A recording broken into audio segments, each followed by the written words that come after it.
প্রিয় দর্শক, আপনাদের স্বাগত ইস্পাহানি মির্জাপুর জিরো আওয়ারে।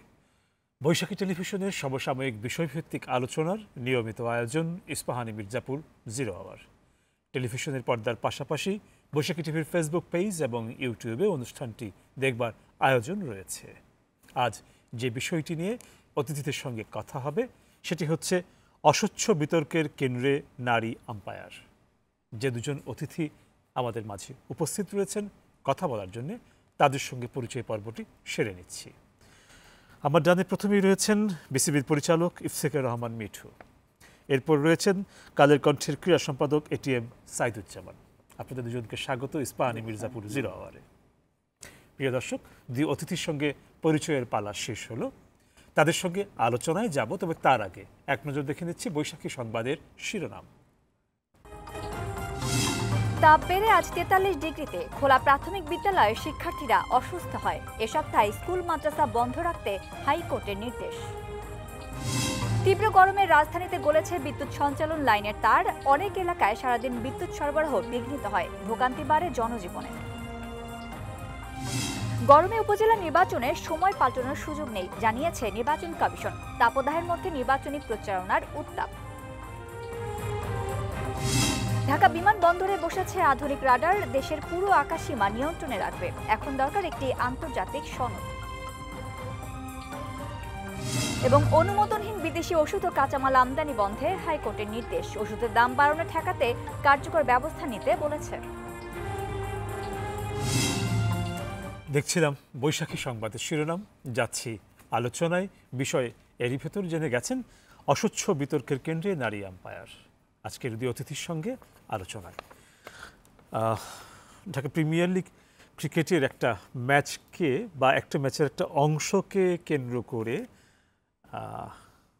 প্রতিবেদন বলা যেতে পারে, যেটা গণমাধ্যমে প্রচারিত হয়েছে, আবার সামাজিক যোগাযোগ মাধ্যমে আলোচনা হয়েছে। ঘটনাটি খুব সংক্ষেপে বললে যে প্রিমিয়ার ব্যাংক এবং মোহামেডানের যে ম্যাচটি ছিল, সেই ম্যাচে একজন নারী আম্পায়ারের অধীনে খেলতে চাওয়া বা না চাওয়ার একটি পরিষ্কার অর্থে খেলতে না চাওয়ার একটা অভিযোগের কথা এসেছে, প্রতিবেদনে এসছে এবং সামাজিক যোগাযোগ মাধ্যমে এটা নিয়ে ঢের আলোচনা হচ্ছে। সমস্যাটা হয়ে দাঁড়িয়েছে যে এর নানা রকম ন্যারেটিভ পাওয়া যাচ্ছে। এখন একটি বিষয়ে নানা রকম ন্যারেটিভ থাকতে পারে, কিন্তু একটি যদি আরেকটিকে বাতিল করে দেয় তখন স্বাভাবিকভাবেই পুরো ব্যাপারটি অস্পষ্ট হয়ে দাঁড়ায়, অস্বচ্ছ হয়ে দাঁড়ায় এবং কখনো কখনো খুব প্রয়োজন হয়ে পড়ে বিষয়টি পরিষ্কার হয়ে ওঠার। সত্যিই কি একজন নারী আম্পায়ারের অধীনে খেলতে চাওয়ায় কোনো ক্লাবের আপত্তি আছে, বা খেলতে চাওয়ায় কোনো ক্লাবের খেলোয়াড়দের কি আপত্তি আছে? এটি একটি গুরুত্বপূর্ণ বিষয় এবং পুরো বিষয়টি পরিষ্কার হওয়ার জন্যই আপনাদের সঙ্গে এই আলোচনার প্রসঙ্গটি উত্থাপন করছি।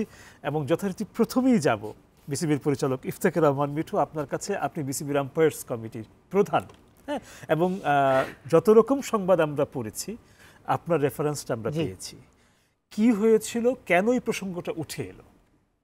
দেখেন, আমরা একটা cricket board and umpires committee একটা প্ল্যানিংয়ে চলি এবং এই প্ল্যান অনুযায়ী আমাদের কিছু নতুন umpire, to improve the umpiring. Saeed ভাই বলতে পারবে যে গত 4 বছর 5 বছর আগে, বিশেষ করে 3 বছর থেকে তার আগে প্রচুর কন্ট্রোভার্সি হয়েছে আম্পায়ারিংয়ে। তো এবার যখন ক্রিকেট বোর্ড ফর্ম করা হয়েছে, দিয়ে আমাকে দায়িত্বটা দিয়ে প্রেসিডেন্ট সাহেবের স্ট্রেট ইনস্ট্রাকশন ছিল যে প্রোগ্রেস করো। সেই প্রোগ্রেসের পার্টে হয়েছে কি, আমরা মেয়েদের আম্পায়ারিংয়ে ইন্ট্রোডিউস করেছি।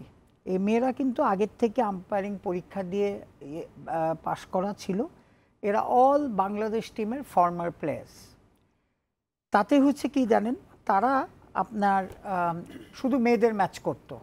আমি চেয়ারম্যানশিপ নেওয়ার পরেই আমি করলাম কি, এদের আস্তে আস্তে আস্তে ছেলেদের ম্যাচে ইন্ট্রোডিউস করা শুরু করলাম।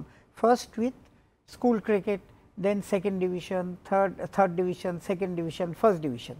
এখন এবং লঙ্গার ভার্সনেও তাদের দেওয়া হচ্ছে, কারণ আমার তো তাদের ট্রেনিং দিতেই হবে তারা টপে। এর মধ্যে যে সুখবরটা পেলাম আমরা, যে আমাদের 4টা নারী আম্পায়ারকে আইসিসি আপনার তাদের ইন্টারন্যাশনাল প্যানেলে ইনক্লুড করে নিল। This is a very very big thing for the country. কারণ আমাদের 4টা আগে ছিল, 4 জন ছিল, এখান থেকে সৈকত চলে গেছে এলিট প্যানেলে, এবং চারজন 8টা হলো। এটা কিন্তু রিসেন্ট লাস্ট 1 মাসের।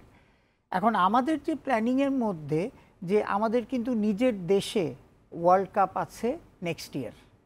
সো এই ওয়ার্ল্ড কাপে যদি আমরা 2 জন বা 3 জন নারী আম্পায়ার আমরা আইসিসি ইউজ করে তাহলে দেশের জন্যই ভালো।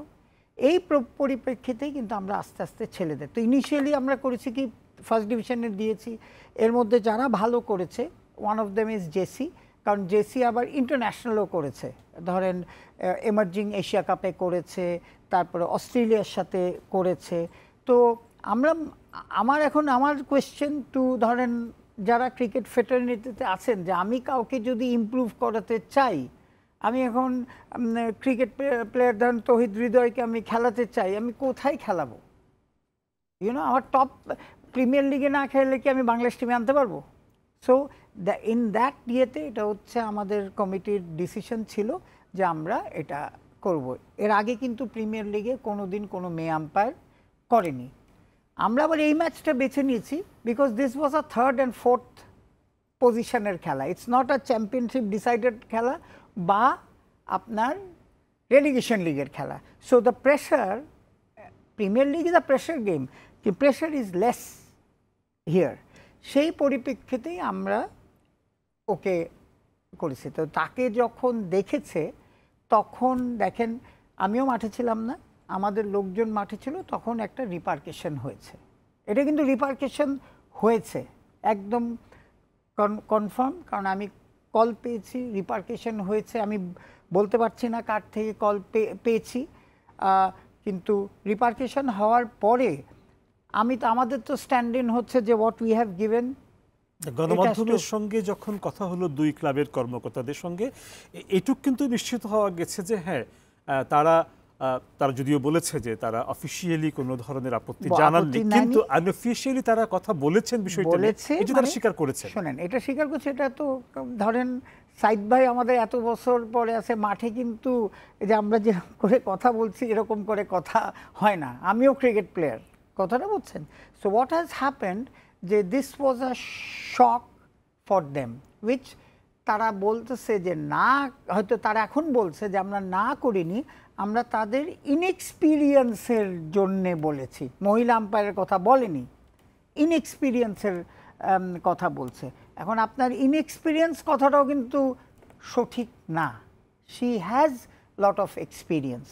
তো যখন এটা হয়েছে তারপরের থেকে তো এটা কিন্তু আমি কনফার্ম করছি, নো প্লেয়ার, আমার কাছে কোনো ইনফরমেশন নাই, যেটা অনেক ইউটিউব, ফেসবুক, তারপরে আপনার কিছু অনলাইন পত্রিকায় দেখেছি যে প্লেয়াররা রিফিউজ করেছে। So let me give you a clear picture. Yes, cricket officials they were not happy.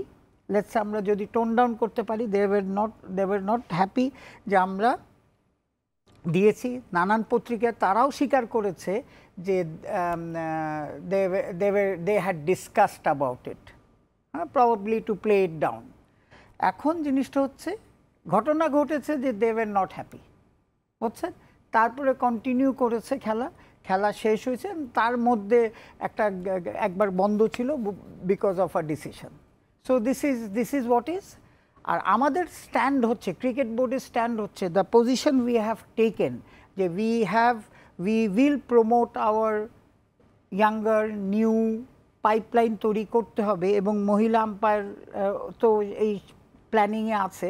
We will continue doing this, এবং আপনি সামনেও দেখবেন ইভেন ম্যাচ রেফারিও আমরা মহিলা ইউজ করব। ধন্যবাদ। আমরা আসবো আবার আপনার কাছে, যাচ্ছি এটিএম সাইদুজ্জামান আপনার কাছে। আপনাকেও নিশ্চয়ই বিষয়টি নিয়ে ভাবতে হয়েছে, পেশাগত কারণেই ভাবতে হয়েছে। ডেফিনেটলি আমার কাছে সবচেয়ে, আমি প্রথমে অ্যাপোলজি চাইব সাথীরা জেসির কাছে, যে আজকে একটা ইনএক্সপিরিয়েন্স অথবা আম্পায়ার নিয়ে ডিসপিউটে শুধু ফিমেল বলে তার নামটা এসছে। আমার কাছে মনে হয় যে মাঠের আম্পায়ারিং বলেন বা খেলোয়াড় বলেন বা বোর্ড ডিরেক্টর বলেন বা ইভেন আমাদের সংবাদকর্মী বলেন বা যে কোনো পেশার, সেখানে পারফরমেন্সটা কিন্তু নারী বা পুরুষ ভিত্তিতে করা উচিত না। আজকে আনফর্চুনেটলি তার নামটা চলে এসছে। এই আমার কাছে মনে হয় যে আপনি যেটা বললেন অস্বচ্ছ একটা বিতর্কে একজন নারীকে আমাদের দেশের যে সামাজিক প্রেক্ষাপট মিঠু ভাই একটা শব্দ বলেছেন, উচ্চারণ করেছেন যে দু দলের কাছে একটা শক মনে হয়েছে যে একজন ফিমেল আম্পায়ার দেখে। এটাই হলো আমাদের কালচারাল, এই কালচারাল শকটা আমরা নিতে পারি, এটা পুরো দেশের জাতির কালচার। আমরা কিন্তু একটা হঠাৎ করে একজন মহিলা, আপনি দেখবেন যে সোশ্যাল মিডিয়ার কথা বললেন, ওখানে দেখবেন যে একজন নারীকে নিয়ে যত সহজে আমি বলবো যে অরুচিকর আলোচনা আমরা দেখতে পাই সোশ্যাল মিডিয়ায়, আপনি কিন্তু একজন পুরুষকে নিয়ে আপনি মানে পার্সেন্টেজ অনেক কম দেখবেন। একটা মেয়ে ফার্স্ট হয়েছে, আপনাকে এটা অ্যাবজর্ব করতে কষ্ট হয়। এটা আমরা জানি না আমাদের জল হাওয়াই আমাদের এটা শিখিয়েছে কিনা, এটা আমাদের অ্যাকসেপ্টেবিলিটি, সমাজের গড় মনস্তত্ত্ব। রাইট, আমরা নারীর ক্ষমতায়ন অনেক কিছু বলি, নারীবাদ নিয়ে অনেক কিছু বলি, বাট আমাদের ভেতরে ভেতরে একজন ঘুমন্ত হিংস্র পুরুষ আছে যে আমরা অ্যাকসেপ্ট করতে পারি না।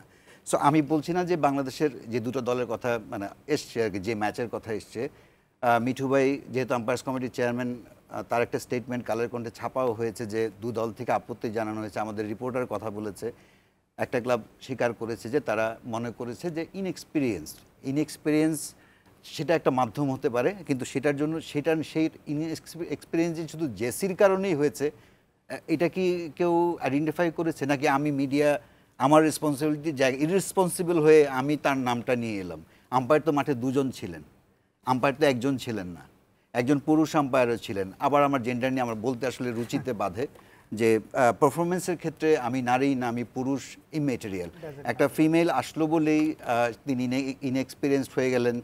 তার জায়গায় যদি অন্য একজন পুরুষ আম্পায়ার যদি হয়তো জীবনে ফার্স্ট প্রিমিয়ার লিগ ম্যাচ করতে এসছেন, তখন এই প্রশ্নটা উঠতো কিনা, বিস্তারিত আলোচনার জায়গা আছে। মানে আমার কাছে মনে হয় যে আমাদের দৃষ্টিভঙ্গিটাই খুবই নেতিবাচক এবং মর্মান্তিক। আমি বলবো যে আমরা যারাই আলোচনা করেছি এই বিষয়টা নিয়ে, যারাই আমরা এই জিনিসটা পয়েন্ট আউট করেছি যে জেসির কারণেই এই প্রশ্নগুলো এসছে, আমাদের প্রত্যেকের লজ্জাবোধ করা উচিত। না, প্রিমিয়ার লিগে ধরেন প্রিমিয়ার লিগের অভিজ্ঞতা সেটা অর্জন করতে হলে তো প্রিমিয়ার লিগেই ম্যাচ পরিচালনা করতে হবে, অন্য কোথাও না। এটা তো চাকরির বিজ্ঞাপনের মতো যে আপনার 15 বছরের অভিজ্ঞতা লাগবে। আরেকটা পয়েন্ট কি জানেন, আমাদের ক্লাবগুলোর যেটা বেসিক সমস্যা যে আম্পায়ার কে হবে, মানে মিঠু ভাইরা যখন খেলতেন তখন ওনারা আরও বেশি ক্ষমতাবান ছিলেন খেলোয়াড়রা, ক্লাবগুলো তারা আম্পায়ারকে ম্যানিপুলেট করতেন, অনেক কিছু করতেন। এটা সত্যি যে গত 4-5 বছরে আম্পায়ারিংয়ের মান বেড়েছে, বাট এই মানটা বের হওয়ার মানে বৃদ্ধি পাওয়ার পেছনে কিন্তু বোর্ডের সদিচ্ছাটা বেশি। বিকজ প্রত্যেকটা ক্লাবের যারা কাউন্সিলর তারা কিন্তু board director, so they decide যে মানে আমরা ক্রিকেটটা কিভাবে চালাবো। হয়তো আমার কাছে মনে হয় যে চ্যাম্পিয়ন হতে হতে কোনো একটি ক্লাব টায়ার্ড হয়ে গেছে, নাও দে রিয়েলাইজ যে এখন এই আম্পায়ারিং এমন একটা জায়গা, এটার উন্নতি না হলে আপনার খেলার কোনো উন্নতি হবে না। আপনি আম্পায়ারিং এবং মাঠ যদি ঠিক না থাকে আপনার দেশে খেলোয়াড় তৈরি হবে না। সো তারা হয়তো ডিসাইড করেছিল okay let's start, it's never late to start again. So এই জায়গাটা উন্নতি হয়েছে। নারী আম্পায়ার আমি বলতে চাই না, আম্পায়ারের সংখ্যা বেড়েছে, তার মধ্যে জেসি একজন বা আরও 3 জন যারা সদ্য আইসিসির অ্যাকনোলেজমেন্ট পেয়েছেন, ভেরি গুড। কিন্তু আমার কাছে মনে হয় যে ক্লাবগুলো যে মিঠু ভাইকে ফোন করে বললো যে এই আম্পায়ার কেন, এই আম্পায়ার অনভিজ্ঞ আম্পায়ার কেন, যদি সেটাও বলে থাকে ভদ্র ভাষায় আমি বললাম, এটাও কিন্তু ক্রিকেট কালচারের মধ্যে পড়ে না, ইটস নট ডিসিপ্লিন। এখানে একটু আমি আপনার কথাতেই থাকছি, একটু মাঝখান থেকে ইফতেখার রহমানের কাছে জেনে আসবো, এই দুই ক্লাবের কোনো কর্মকর্তা মানে ওভার টেলিফোনে কি আপনাকে তাদের প্রতিক্রিয়া জানিয়েছিলেন? যে দেখেন আমি তো মাঠের থেকে জেনেছি, আমরা একটু স্পষ্ট হতে চাই, মাঠ থেকে জানার প্রক্রিয়াটা মিঠু ভাই আপনাকে অবশ্যই ফোন করেছিল, কেউ না এখন হয়তো ইনফ্লুয়েন্সিয়াল কেউ না, মাঠে যারা ছিলেন সেখান থেকে ফোন। কথাটা হচ্ছে যে মাঠে যারা ছিল তাই সেখান থেকে ফোন কল পেয়েছি। ইভেন আপনি খোঁজ নিয়ে দেখেন যে ইভেন গ্যালারিতেও কিন্তু তারা আম্পায়াররা প্রেসারে ছিল। এখন ঘটনা হচ্ছে কি যে দেখেন আমার আম্পায়ার তো আমার ডিপার্টমেন্ট, আমার আম্পায়ারকে প্রোটেক্ট আমারই করতে হবে, কেউ করবে না। এখন ওইখানে যে আরেকটা ছেলে ছিল মনিরুজ্জামান, ও কিন্তু আপনি যদি ধরেন তাহলে ও ইনএক্সপিরিয়েন্স, কিন্তু ও 6-7টা ম্যাচ অলরেডি, 7টা বা 8টা ম্যাচ অলরেডি প্রিমিয়ার লিগে করেছে। কিন্তু ওদেরও তো কোনো একটা ম্যাচ প্রথম ম্যাচ ছিল।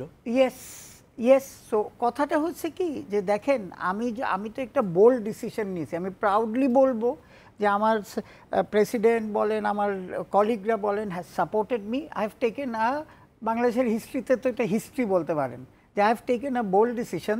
হ্যাঁ, এই বোল্ড ডিসিশন হচ্ছে নানান পরিপ্রেক্ষিতে আমরা বোল্ড ডিসিশনটা নিয়েছি যে we think then they will go very high. তার মানে যে বিষয়টার জন্য আপনার কাছে এখন কথা এসেছিলাম, হচ্ছে যে আমি আপনাকে বলছি যে আমার শুধু একজনের কল না, ইভেন আমার ডিপার্টমেন্টের লোক, মাঠে যারা ছিল লোক, let's not point finger because আমি একটা পজিশনে আছে, আই ক্যানট পয়েন্ট ফিঙ্গার, কিন্তু আমি তো একটা রেসপন্সিবল পজিশনে আছি। তার মানে এইটুকু আমরা পরিষ্কার হলাম যে হ্যাঁ, কিছু না হলে আমি আপনাদের ওই বলতাম না যে আমিও ফ্রাস্ট্রেটেড হয়েছি কিনা। আমরা একটু পরিষ্কার হতে চাইছিলাম, কারণ ওই যে আপনি মাঠ থেকে জানতে পেরেছেন এর প্রক্রিয়াটা আমরা একটু পরিষ্কার হতে চাইছিলাম। এটা মানুষের জন্য পরিষ্কার হওয়া খুব জরুরি যে আসলে কি প্রক্রিয়া এসেছিল। তার মানে আপনি টেলিফোনে আপনি জানতে পেরেছেন? হ্যাঁ জি, এটা সকালবেলা যখন খেলা শুরু হওয়ার আগে আমাকে জানানো হয়েছিল, and I'm sticking to my position যে I was here and the decision I had given যে actually নিয়ম অনুযায়ী you cannot change umpire if she or he gets sick. এই ক্ষেত্রে প্রশ্নটা আম্পায়ার বদলে দেওয়ার জন্যও কি চাপ ছিল বা মানে তাদের শোনেন, এগুলি কিন্তু আমরা হরহামাশা, সাইদ ভাই তো অনেক দিন ধরে জানেন, হরহামাশা কিন্তু আমরা এই প্রেশারটা পাচ্ছি। আচ্ছা, কথাটা বলছেন, এটা সেকেন্ড ডিভিশনের মানে সেকেন্ড ডিভিশনের টিম হোক, ফার্স্ট আমাদের কালচার এটা যে কিছু হলেই আম্পায়ারদের দোষ। কথাটা বলছেন, অনেকে নিয়ম জানে না। কয়দিন আগে আপনাকে আমি বলি, কয়দিন আগে একটা 25 মিনিট খেলা বন্ধ ছিল। কেন জানেন? যে জিনিসটা হচ্ছে বিকেএসপিতে কনকাশন, ঘাড়ে ব্যথা পেলে কনকাশন একটা রুল আছে। কয়দিন আগে আপনি দেখবেন সৌম্য সরকারের জায়গায় নিয়েছে, ও কিন্তু পায়ে ব্যথা পেয়েছিল রান নিতে গিয়ে, মানে হ্যাঁ সেটা দিয়ে। এখন এইখানে হচ্ছে কনকনসিডারি এই ছেলেটা একটা লাস্ট অর্ডারের ব্যাটসম্যান, সে রান নিতে গিয়ে পড়ে, আমার কাছে ভিডিও আছে, তার ঘাড়ে ব্যথা পেয়েছিল। এখন কনকাশনের নিয়ম হচ্ছে এখানে আম্পায়ারদের কোনো রোল নেই। নিয়ম হচ্ছে আপনার যে they will apply to match referee and match referee will decide যে আপনার দিবে কি দিবে না। এখন যেহেতু ঘটনা হয়েছে, match referee can't take risk. কথাটা বুঝছেন?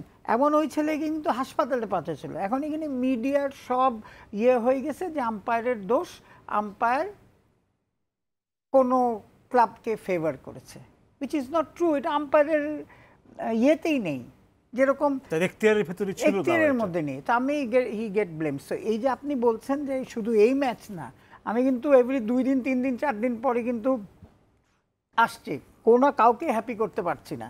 এখন ডিআরএস না হলে, ডিআরএস হলে আপনি বলতে পারেন যে বিপিএল এর মতো ডিআরএস হলে I can assure you that the decision will be 98% correct.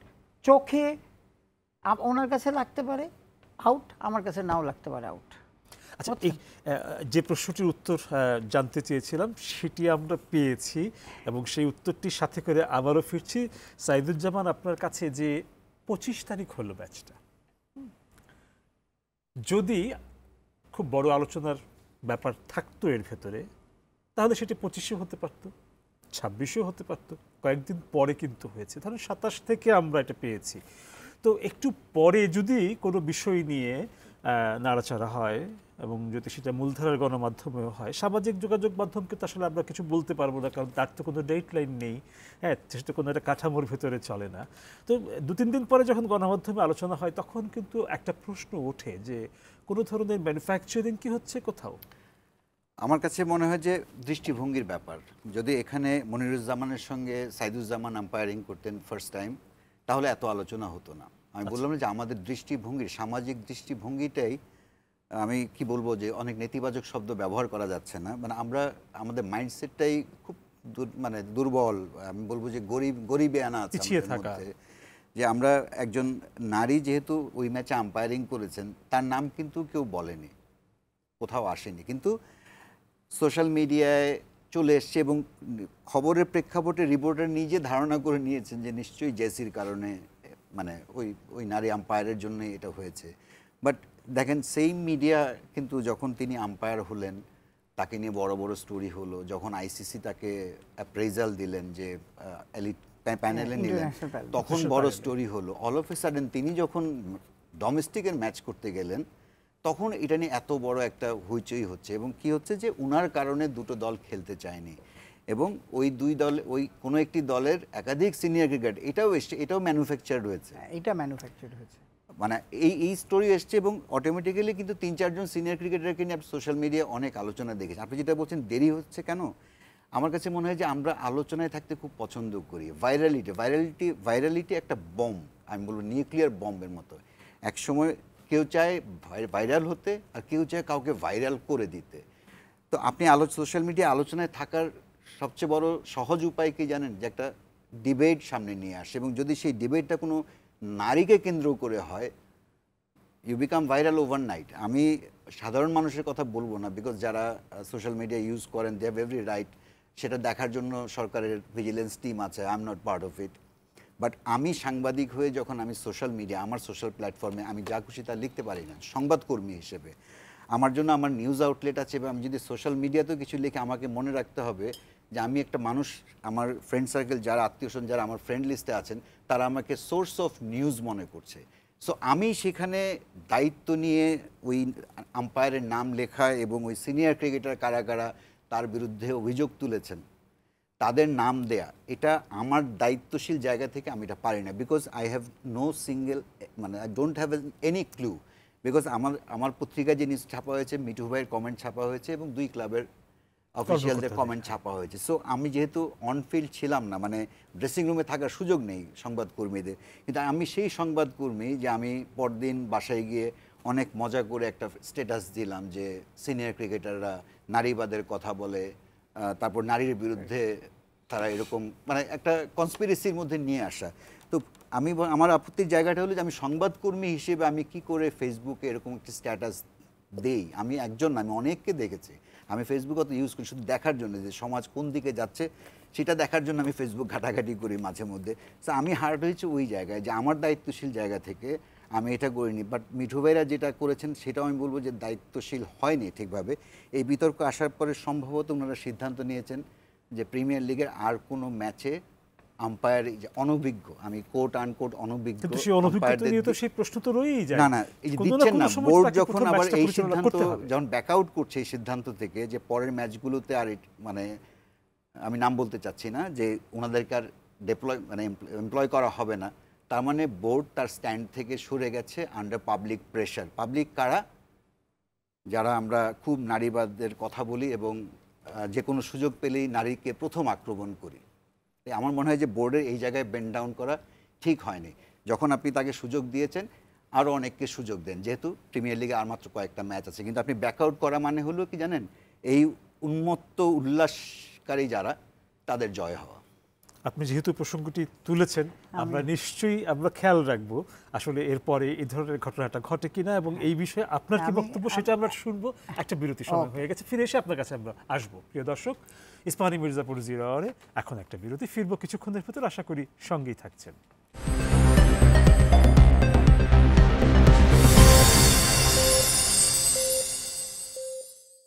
প্রিয় দর্শক, আপনাদের আবারও স্বাগত ইস্পাহানী মির্জাপুর 0 আওয়ারে। ধন্যবাদ বিরতির সময়টুকু আমাদের সঙ্গে থাকার জন্য। ফিরছি আলোচনায়।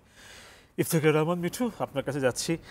এটিএম সাইদুজ্জামান ওনার বক্তব্যে একদম শেষ ভাগে এসে একটি কথা বললেন যে আপনারা হয়তো প্রিমিয়ার লিগ ক্রিকেটে নারী আম্পায়ার দিয়ে খেলা পরিচালনার সিদ্ধান্ত থেকে হয়তো সরে এসেছে, এরকম একটি কথা উনি জানতে পেরেছেন। হ্যাঁ, উনি জানতে পেরেছেন, কিছু সোশ্যাল মিডিয়াতে বলেছে। So I can assure you যে আমাদের যে এক সপ্তাহ এক এক রাউন্ড হিসাবে যেই ম্যাচ আছে আপনি সামনে দেখবেন, মানে অনফিল্ড আমার এক ম্যাচে কিন্তু 3 জন আম্পায়ার লাগছে। হ্যাঁ, একটা ম্যাচ রেফারি যাচ্ছে। আপনারা খুশি হবেন যে আমরা প্রিমিয়ার লিগে ফার্স্ট টাইম মহিলা ম্যাচ রেফারি আসছে সামনে ম্যাচে এই সিজনে। এটা কিন্তু আগের থেকে প্ল্যান। আপনি যে বললেন না যে আমি যখন করে ফেলেছি, এটা কিন্তু আমি চেঞ্জ করলে তাহলে তো সাইড বাই একদম কারেক্ট করলো। I am backing out. আমি তো আমার একটা প্ল্যান নিয়ে যাচ্ছি। অ্যান্ড আমি আবার সাইড বাই জানে 40 বছর ধরে আমি ক্রিকেটের সাথে জড়িত, আমি ব্যাক আউট করার ছেলে না। I might not stay, but আমি ব্যাক আউট করার ছেলে না। সো সুতরাং আমাদের যে প্ল্যান ছিল, হ্যাঁ, সেই প্ল্যানের এই ম্যাচে জেসি ছিল। জেসি কিন্তু আগেও থার্ড আম্পায়ার ছিল, কারণ থার্ড আম্পায়ারটা হচ্ছে ওনারা অনেক কিছু করে, লার্নিং ইয়ে। সো এখন নেক্সট ম্যাচে অন্যদের আমার যে আরও 3 জন আছে এর মধ্যে জেসি হচ্ছে নাম্বার 1, বুঝছেন? নাম্বার 2 মিশু আছে, আরও 2টা আছে, রানী সরকার আর এরা আছে। আমরা কিন্তু এই 4 জনকে দিয়ে কাজ করছি। এখন এরা কিন্তু থার্ড আম্পায়ার করবে, নট হ্যাভ বিন চেঞ্জ, যেটা সার্কুলেট হয়ে গেছে ইন্টারনালি। এবং ম্যাচ রেফারি আমরা ম্যাচ রেফারি দিচ্ছি। এই ম্যাচ রেফারিও কিন্তু আইসিসি অ্যাপ্রুভ করে দিয়েছে। এখন আমরা হয়েছে কি, ইন্ডিয়া এসেছে আপনারা জানেন, ওইখানে ওই ইয়েতে দেখবেন যে এরা আবার ওইখানে আছে। So this process is going on. I can assure you, Saeed ভাইকে আমি 30 বছর ধরে সাইদ ভাইকে চিনি, যে আমি umpires committee is not backing out, cricket board is not backing out. হ্যাঁ, যে যাই বলুক, বাট ওটা আমি যেটুকু মনে করি উনি যে একদম কারেক্ট কথা বলেছে, যে একটা ছোট, ঠিক আছে, একটা ডিসপিউট হয়েছে, ওইটাকে আমরা আউট অফ প্রপোর্শন করে ক্রিকেট প্লেয়ারদের জড়ো করতেছি, মেয়েদের নাম করে। যদি এটা সত্যি তারা যারা এখন বলেছে, আপনি যে কাগজ দেখেন, তারা এক টিম বলেছে যে হ্যাঁ মেয়ে ইনএক্সপিরিয়েন্স আম্পায়ার। হ্যাঁ, আজকে সুজনও এক জায়গায় বলেছে যে মেয়ে ইনএক্সপিরিয়েন্স আবার। হ্যাঁ, প্রিমিয়ার লিগ এক্সপিরিয়েন্স। কিন্তু আমার question to everybody, cricket fraternity, where will I train my umpires? শুধু মাঠেই হতে হবে, সেই অপশনটা আসলে প্ল্যাটফর্ম বলেছেন, থার্ড ডিভিশন, সেকেন্ড ডিভিশন।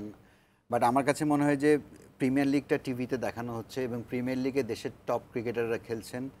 এবং আমি বলবো যে সবচেয়ে সুস্থ মানসিকতার ক্রিকেটাররা খেলছেন। আমি ধরে নেব, আপনি যদি থার্ড ডিভিশনের আমাদের এনভায়রনমেন্টটা জানা থাকে, সাধারণ মানুষ হয়তো কেউ জগন্নাথ হলের মাঠে গিয়ে খেলা দেখতে পারেন। থার্ড ডিভিশন তো হয় না, সেকেন্ড ডিভিশন। তো সেখানে যে পরিস্থিতি থাকে, সেখানে আই উড ডাউট যে মিঠু ভাই ঠিক ফিমেল আম্পায়ার ওখানে পাঠাতে সাহস করবেন কিনা। সব মাঠে পাঠানো সম্ভব না। আমি সেখানে আসলে আবার সমাজ বারবার ফিরে আসে যে আমাদের অ্যাকসেপ্টেবিলিটি এত মিনিমাম লো গ্রেডের, যে আমরা কাউকে যোগ্যতা দিয়ে অ্যাকসেপ্ট করি না। আমরা তাকে মেল ওর ফিমেল দিয়ে প্রথমে আইডেন্টিফাই করি, দেন তার লুক, দেন আসে পারফরমেন্স। অথচ উল্টোটা হওয়ার কথা, প্রথম হওয়ার কথা তার পারফরমেন্স। এখন যে নারী আম্পায়ারের কথা বলা হচ্ছে, তিনি ইন্টারন্যাশনাল ক্রিকেট খেলেছেন, তিনি ইংরেজিতে কমেন্ট্রি করেছেন। আম্পায়ারিংয়ের কিন্তু অনেকগুলো শর্ত থাকে।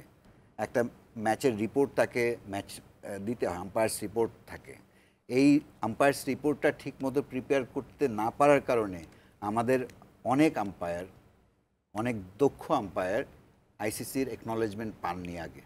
এটা আনফর্চুনেট, বিকজ আমাদের সবারই ভাষাগত সমস্যা কিন্তু কম বেশি আছে।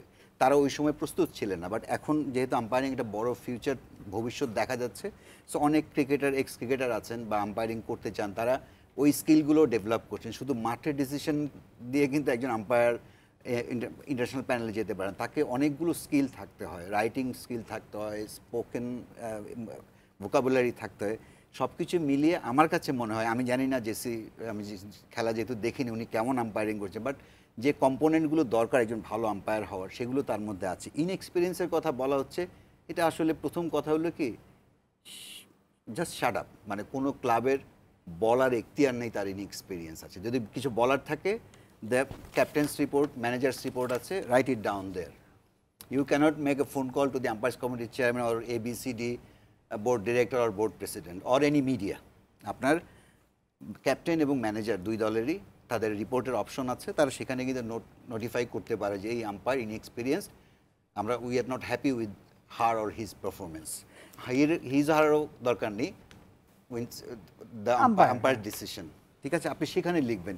You can't call to any person in the world, because এখানে umpires committee, umpires allotment committee একটা আছে, ওনাদের আন্ডারে, CCDM এর আন্ডারে, তারা আম্পায়ার অ্যালটমেন্ট করবে। যদি ডিসপিউট থাকে, আপনি সেটা পেন অ্যান্ড পেপার অফিসিয়ালি বলবেন। ওই আমার সঙ্গে পরিচয় বলে আমাকে ফোন করে বললেন, আম্পায়ার্স কমিটির চেয়ারম্যানকে বললেন বা CCDM চেয়ারম্যানকে বললেন, ইউ ক্যানট ডু। এই প্র্যাকটিসটা, অনেকগুলো প্র্যাকটিস, ম্যাল প্র্যাকটিস কমতে কমতে একটা জায়গায় এসছে, এই প্র্যাকটিসটাও বন্ধ করা দরকার। এখানে হয় কি, আপনি আম্পায়ারিং নিয়ে আরেকটা ট্র্যাজেডি আছে, যেটা মিঠু ভাই স্বীকার করবেন না হয়তো। একসময় আম্পায়াররা ক্লাবের সমর্থক ছিলেন, বড় বড় ক্লাবের। সেই ফেজ পার হয়ে তখন আম্পায়ারদের বিভিন্ন সুবিধা দিয়ে তাদের নিজের পক্ষে সিদ্ধান্ত আনা হতো, সেই ফেজটাও গেছে। মাঝখানে একটা ভয়ঙ্কর ফেজ ছিল, আম্পায়াররা মাঠে যেতেনি নির্দিষ্ট একটি দলকে ফেভার করার জন্য, বিকজ তার ম্যাচ পাওয়ার একটা ব্যাপার ছিল। যদি সে ওই দলটাকে ঠিকমতো হ্যাপি না করতে পারতো সিদ্ধান্ত দিয়ে, ভুল সিদ্ধান্ত দিয়ে, সঠিক সিদ্ধান্ত দিয়ে না, তারা হয়তো পরে ম্যাচ পেত না। ওইটা একটা খুব খারাপ ফেজ ছিল। সেখান থেকে ক্রিকেট বোর্ডের আমি বলবো যে সুমতি হয়েছে যে ওকে এই সার্কিটটা খুব ভালো করা দরকার, বিকজ ম্যাচ অফিসিয়াল ভালো না হলে ইউ ক্যানট এক্সপেক্ট যে বাংলাদেশে ক্রিকেটার তৈরি হবে। তো এখন যেটা আছে, এখন কি আছে, সেলফ সেন্সরশিপ আছে। কিছু কিছু আম্পায়ার এটা ইনএক্সপিরিয়েন্সের কারণে হোক বা মনের ভিতর ভয় থেকে হোক, দুই একটা ভুল সিদ্ধান্ত তারা দেন ওই স্পেসিফিক ক্লাবের পক্ষে, যেটা ওই ক্লাবের আর দরকার নেই। ওই ক্লাব ইজ সো বিগ, মানে এত বড়, তাদের এইসব ছোটোখাটো ফেভার দরকার নেই। কিন্তু ওই যে প্রোঅ্যাক্টিভ হয়ে যে আমি অমুক ভাইদেরকে আমি খুশি রাখলাম, আমার ধারণা যে এটাও 2-1 বছরের মধ্যে এই রোগটাও চলে যাবে। কিন্তু আমাদের মূল রোগ যেটা দৃষ্টিভঙ্গির, তিনি নারী না পুরুষ, সেটার জায়গায় তার পারফরমেন্স কি সেটা আলোচনায় থাকা উচিত। এবং ক্লাবগুলো তারা যে ম্যাচ আম্পায়ার যেটা পান সেটা নিয়ে খেলতে হবে, এবং যদি কোনো আপত্তি থাকে তারা রিপোর্ট সেটা দেবেন। সেটা আমাকে মিডিয়াকে ফোন করে বা ক্রিকেট আম্পায়ার্স কমিটির চেয়ারম্যানকে ফোন করে বলার কোনো দরকার আমি মনে করি। ধন্যবাদ আপনাদের দুজনকে। আমাদের বিরতির সময় হয়ে গেছে, আর একটা বিরতিতে যাচ্ছি, ফিরে এসে কথা হবে আপনাদের সঙ্গে। প্রিয় দর্শক, সময় হয়ে গেল আরও একটা বিরতি, ফিরবো অল্প সময়ের ভেতর, আশা করি সঙ্গেই থাকছেন।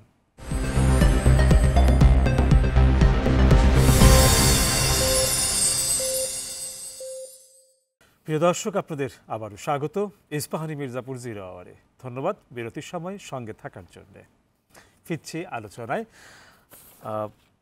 ইফতেখার রহমান মিঠু, এবার আপনার কাছে, আপনি যেহেতু এই আম্পায়ার্স কমিটির প্রধানের দায়িত্বে আছেন বিসিবির, এবং আমরা যে বিষয়টিকে নিয়ে কথা বলছি, নারীদের আম্পায়ারিং, হয়তো এইভাবে কথা বলতে না পারলে ভালো লাগতো। সাইদুজ্জামান ভাই অনেকবারই বলছিলেন যে আসলে এইভাবে বলতে গেলে অস্বস্তিও লাগছে, খুব সত্যি কথা।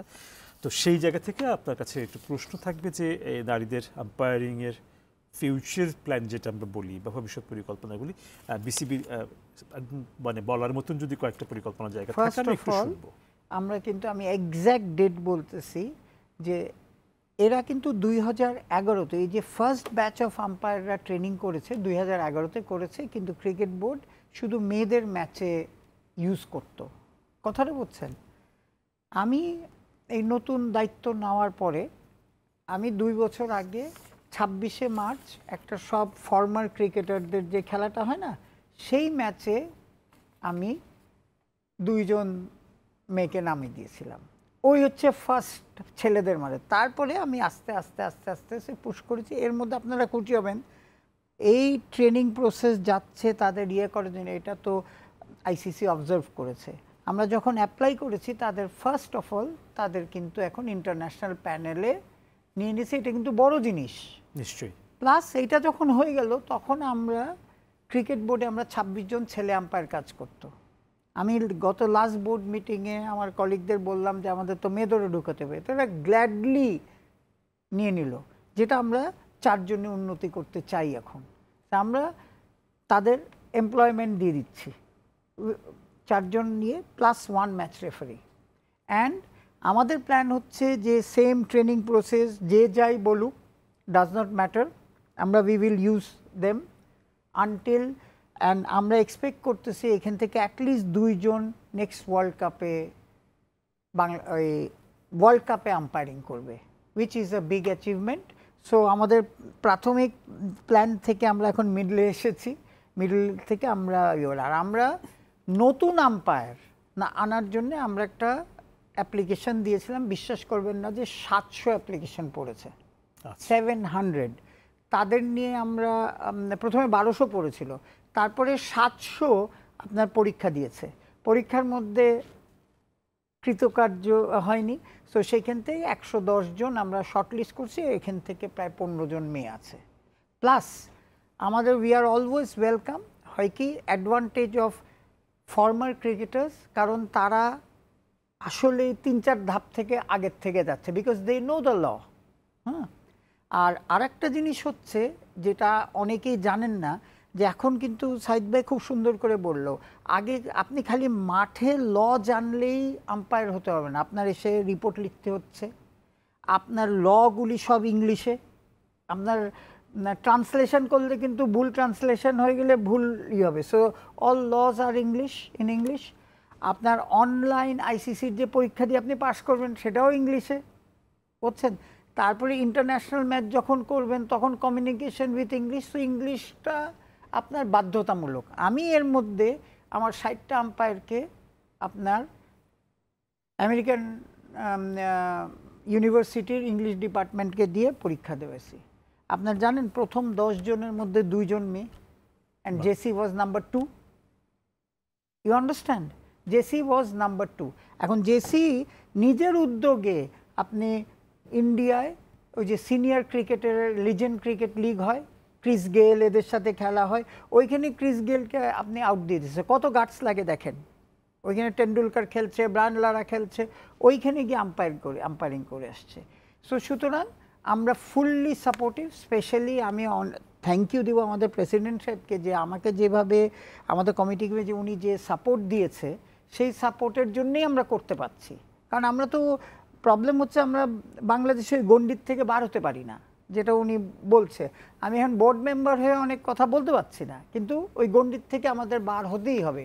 World is moving somewhere. থেকে সর্বোচ্চ যতটুকু করা যায় সেটা করার চেষ্টা এটা করব। আর আমরা চাই যে আরো মেয়েরা এটা প্রফেশন হিসেবে নিউক, ছেলেরা মেয়েরা। ধন্যবাদ ইফতেখার রহমান মিঠু। এটিএম সাইদুজ্জামান, আপনার কাছে যে প্রশ্নটি নিয়ে আসব এটি হচ্ছে যে মূলধারার গণমাধ্যম, সামাজিক যোগাযোগ মাধ্যম। প্রশ্নটা আপনার কাছে এই কারণে যে আপনি মূলধারার গণমাধ্যমে আছেন এবং অবশ্যই সামাজিক যোগাযোগ মাধ্যমও আপনি দেখছেন। আপনার কি মনে হয় না যে মাঝে মধ্যে দূরত্বটা খুব কমে যায়, বা এক যে ইস্যুটি নিয়ে আমরা কথা বলছি সেই ইস্যুতেও দূরত্বটি কমে এসেছিল, মনে হয় কি না? অবশ্যই আমি মনে করি আসলে উল্টে গেছে পুরো পরিস্থিতি। মানে আমরা যখন অনেক আগে সাংবাদিকতা শুরু করি, সামাজিক যোগাযোগ মাধ্যম অনেক পরে এসছে, তখন দেখা যেত যে নিউজ আউটলেট থেকে নিউজ কোট করে সোর্স হিসেবে কোনো মিডিয়া আউটলেটকে ইউজ করা হতো। এখন জমানা এমন উল্টে গেছে যে এখন দেখা যায় main stream media social media থেকে নিউজ পিক করছে। একটা উদাহরণ দিই এই ঘটনার প্রেক্ষিতেই। আপনি যেদিন ম্যাচটা হলো তার পরদিন সম্ভবত মুশফিকুর রহিমের একটা ছবি, একজন ফিল্ডার মনে হচ্ছে তার বুট বাউন্ডারি লাইনের রোপে লেগে আছে, উনি লিখেছেন মাশাআল্লাহ। সো সেটাকে কেন্দ্র করেও কিন্তু নিউজ হয়েছে। এটা হলো তার একটা, তার ম্যাচ জেতানোর একটা সম্ভাবনা ছিল, তাকে আউট দেওয়া হয়েছে। এখন ওই আউটের মানে আন্ডারস্ট্যান্ডিংয়ে কোথায় ভুল দেখেন, মুশফিকুর রহিমের খারাপ লাগতেই পারে, যেহেতু উনি অনেক লম্বা ইনিংস খেলেছিলেন, আরও দলকে জেতাতেও পারতেন। কিন্তু ওই হয় কি, এখানে যেহেতু ডিআরএস নেই, সো আম্পায়ারকে পুরোপুরি রিলাই করতে হয় স্পেসিফিক ফিল্ডারের উপরে। হ্যাঁ, কিন্তু আপনি দেখেন নিউজটা হলো কি ওই ফিল্ডারকে কিন্তু কেউ কিছু বলছে না, বিকজ আম্পায়ার রিলাই করেছে ফিল্ডার অনেস্ট থেকে। এটা ক্রিকেট কালচারেরই পার্ট যে ব্যাটসম্যান অনেক সময় কট বিহাইন্ড হলে এই কালচারটা ক্রিকেটের ল হিসেবে মানা হয়, রাইট? মানে এক ধরনের রীতি, মানে এটা হলো 6 বছর ধরে আসছে। মানে যেই ফিল্ডার ছিলাম তার নাম বলতে চাচ্ছি না, পুরো ঘটনায় আমি দেখলাম যে মুশফিকুর রহিম কেন এই আফসোসটা করছেন, এটা নিয়ে মানে মানুষের মধ্যে একটা বুনো একটা সমালোচনা করা মুশফিকুর রহিমকে। কিন্তু কেউ প্রশ্ন তুলছেন না যে এই ফিল্ডার তার বুঝতে না পারার কথা না, বিকজ তিনি না বুঝে থাকতে পারেন, তিনি বলেছেন তিনি বুঝতে পারেননি। বাট আপনি যদি ক্রিকেটের রোপ দেখেন, এটা কিন্তু ওই বিজ্ঞাপন দেয়া ফোমি কোনো ইয়ে না, এই রোপটা এত ভারী, এই রোপে যদি আপনি টোকা দেন আপনার এখানে ছিলেও যেতে পারে, মানে it is so hard. So ওখানে আম্পায়ার কিন্তু পুরোপুরি যেহেতু বাউন্ডারির সীমানায়, আম্পায়ারকে রিলাই করতে হয়েছে তার উপরে। তো তিনি স্টেটমেন্ট দিয়েছেন, ডেফিনেটলি বলেছেন যে আমি ক্যাচ ধরেছি, it's fair catch, umpire out দিয়েছেন। এখন মুশফিকুর রহিম মাশাআল্লাহ কাকে বলেছেন? আম্পায়ারকে বলেছেন? যদি বলে থাকেন একদমই ভুল, কেন আম্পায়ারের এখানে কিছু করার নেই। আম্পায়ারের পক্ষে সম্ভব না উইকেটের সেন্টার উইকেটে দাঁড়িয়ে সীমানার প্রান্তে, তিনি যদি সেটা স্পেসিফিক ফিল্ডারকে মেনশন করে থাকেন দ্যাটস লজিক্যাল। কিন্তু এটা ইন্টারপ্রিটেশনটা হয়েছে কি পুরোপুরি মুশফিকুর রহিমের বিপক্ষে গেছে এবং ওই অনভিজ্ঞ আম্পায়ার করতে করতে নারী আম্পায়ারের দিকে গেছে। কিন্তু ওখানে যাকে নিয়ে মূল প্রশ্ন তোলার কথা, ওই ফিল্ডারের সততা নিয়ে, এটা নিয়ে আমি কাউকে প্রশ্ন করতে দেখিনি। আর আপনি যেটা মূল ধারার কথা বলছেন, sorry to say I belong to that league, যে আমি একজন মূলধারার সংবাদকর্মী হিসেবে আমার কাছে মনে হয় যে আমাদের ফোকাসটা একজন সাধারণ মানুষ যেরকম ভাইরাল হতে চান, আমিও ভাইরাল হতে চাই। আমি দেখতে চাই যে আমার পত্রিকা কত কপি চলছে সেটা ইম্পর্টেন্ট না, আমার ফেসবুকে শেয়ার করার পর কতজন লাইক দিচ্ছে। প্রবাবলি আমাদের মানসিকতায় একটা, মানে আমি বলবো যে এটা বিপজ্জনক জায়গায় আমরা চলে গেছি।